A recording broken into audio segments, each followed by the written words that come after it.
Thank you, man. Is it cool if we just get a picture real quick?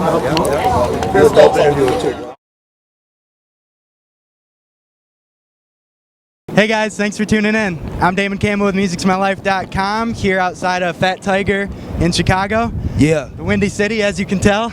Super cold out this motherfucker. It's neighborhood Nipsey Hussle. Big shout out to Chirac, man. We out here thugging, getting ready for this concert tonight. Big shout out to Fat Tiger, man. You know what I'm saying? Good part of the city came through, show love at the pop-up shop. You know? What's up, though, man? Talk to me. Great to meet you, man. Definitely appreciate your time. Likewise. Now, you've certainly made it quite clear over the years that Bullets ain't got no name. Whereas yours, I understand, actually came from your man, Baby Gooch. Yeah, my name definitely did. Shout out to my homeboy, Baby Gooch. You know what I'm saying? He, that was inspired by him. I can't take no credit for my nickname, man. That was my homeboy, just threw it at me. I like how it sounded, and I decided to run with it. I'm more, you know, identified with the hustle part, but then I did my research, found out who Nipsey Hussle was. Yeah. Shout out to him. Comedian, right? Yeah, for sure. Yeah. Just a genius, you know, on a lot of fronts. Yeah. There's certainly nothing funny about the type of environment that you come from, though, nor your music for that matter, which seems to be a direct reflection of that. Yeah. But you did manage to get a mention on SNL of all things a few years back. Oh yeah. Shout out to Saturday Night Live. That was funny, man, for sure. What was that about? That was about the We Are the World remake. I guess it was the 20th year anniversary, and I'm cool with QD3. That's actually one of my friends and one of the people I frequently work with. So he called us through. You know, my former management, Steve Lobel and Big U, set up for us to be a part of it. And I thought I was coming to just show love. Yeah. They like, hop in it. I'm like, I don't know the words to this song. Right. I don't know nothing, you know what I'm saying? So Saturday Night Live, you know, they cracked the joke because I, in the midst of bouncing around and, you know what I'm saying, the music playing, you know, I do what I naturally do off instinct and just threw the hood up. Yeah. And it was funny to the world. They thought it was crazy, but it was just me being me. Absolutely. You mentioned your hood. I know you're from the Rolling 60s. Yeah, the Crenshaw district, Slauson and Crenshaw area. Yeah. But despite your history of crippin', I know that nowadays you're not really set tripping. Which I, for one, find to be a good thing, especially because anytime you trip, you obviously leave a scuff.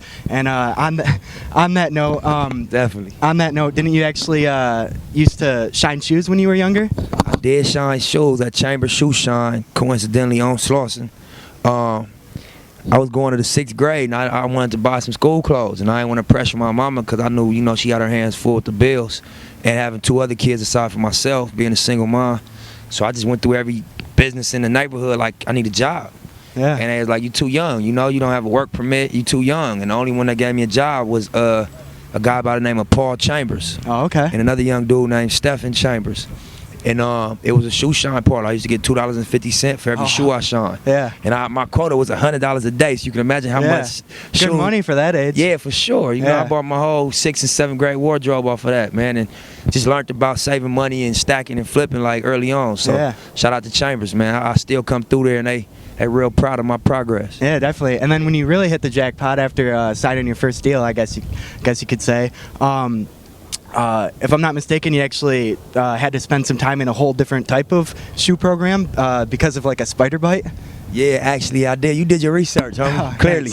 Nah, but yeah, I had a little hang up, you know, a little legal trouble going into my first situation, and yeah, you know, when I first got to the county, I had to go to medical because I had just celebrated in Jamaica. You know, signed the record deal, went to Jamaica to celebrate, and we got back. You know, I had an abscess, a spider bite on my leg.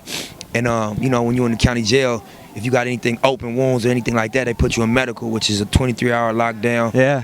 You know, shower in your cell, don't come out your cell type of situation. Right. So that was a little struggle for me, but, you know, it was no major time. We got in and out and got back on the grind, but, you know, it was that's how I started it, you know what I'm saying? They started me in a one-man cell on a 23-hour lockdown. Yeah. Fresh from signing a record deal and partying in Jamaica. So crazy, yeah. Whole new world. Big adjustment, yeah. And it was my first time to the county jail. Oh, wow. After I was a signed artist. Yeah. You know what I'm saying? Pretty wild. Yeah, man. You know, it was just a learning experience. I don't ever plan on being in them situations again. Yeah, definitely. And it's too bad you didn't have any of that that raid spray that they used to kill spiders with. Speaking of which, I know it was actually a raid from the cops on more than one occasion that ultimately led to you having to be taken to jail.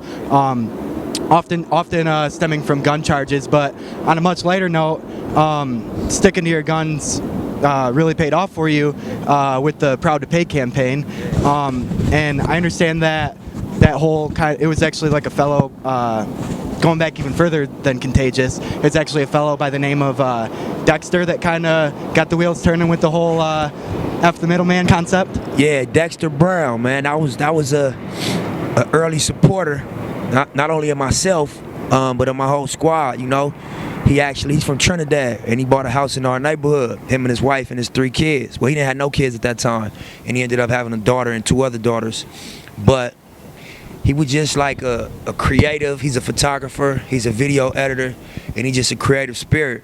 And you know what I'm saying, he basically opened his backyard for us, bought studio equipment, and gave us an outlet at a time when it was really important for us to have somewhere to go. Yeah. You know what I'm saying? So instead of hanging out on the block all day, you know, or, you know, being, you know, sucked in completely, we always knew we had an outlet to go create. So I'll go hit the block until I got enough of some weed and some chicken, and I'll go hit the studio right after that. That's where I got my name. Yeah, definitely. I was 14, 15, coming to the studio with an ounce of kush, a bucket of chicken, and they'd be like, this dude is always on his grind, you know what I'm saying? So, but big shout out to Dexter Brown, Lisa Brown, my family, man. I love y'all forever, man. They gave us an outlet at a real important time, for sure. Yeah, absolutely. And to your credit, getting close to the end here, by the way, I know you actually started off, you know, going directly to the people anyways, when you first started selling mixtapes out of the trunk of your 85 Cutlass, where I believe your sales pitch was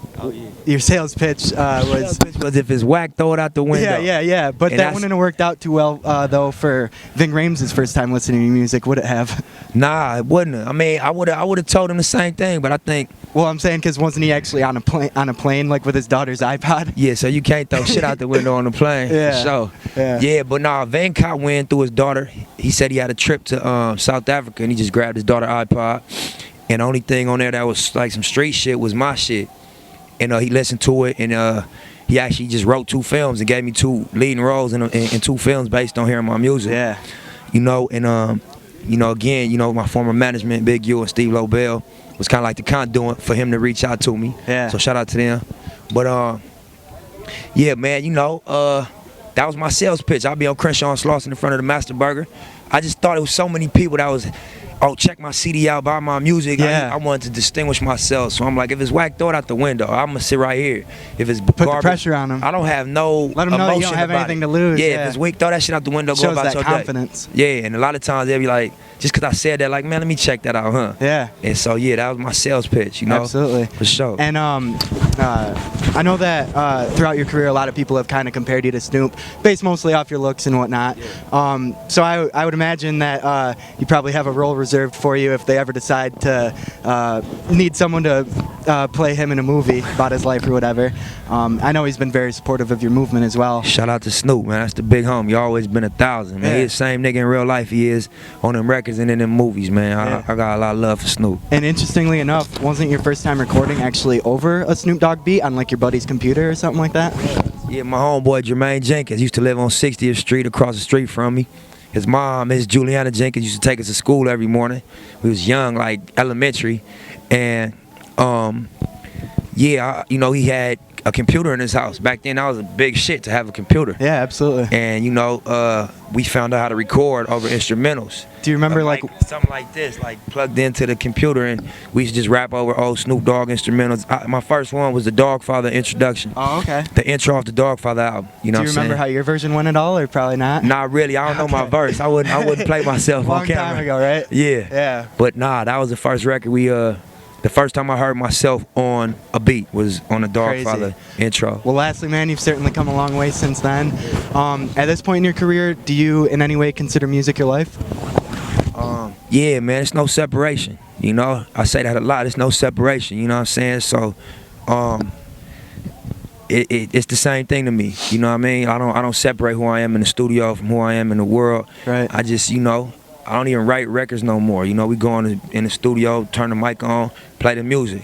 Because I learned it's all, everything is inside of you. It ain't nothing you have to think about. It's all there. You just got to get out the way. Yeah. Most definitely. And I asked that because of my site, once again, being musicsmylife.com. So. Absolutely. But Nipsey Hussle, thank you so much for your time, man. Thank you. Our Shout out hands to are frozen Chicago, right man. now, Yeah, I but, got frostburn for sure, yeah, man. Anything else you want to say to the people out there watching? Shout out to Chicago, man. I got a lot of love out here. You know what I'm saying? The marathon continues. Go get that Crenshaw. Download it free. Buy it for $100. However you get it, it's on iTunes for $10. If you support the Proud to Pay, fuck the middleman movement, get it that way. If you want it for free, get it that way. Shit, other than that, man, the marathon continues. Victory lap coming this year. Yeah. There you have it. Once again, I'm Damon Campbell, and this is Nipsey Hussle. Thanks for watching.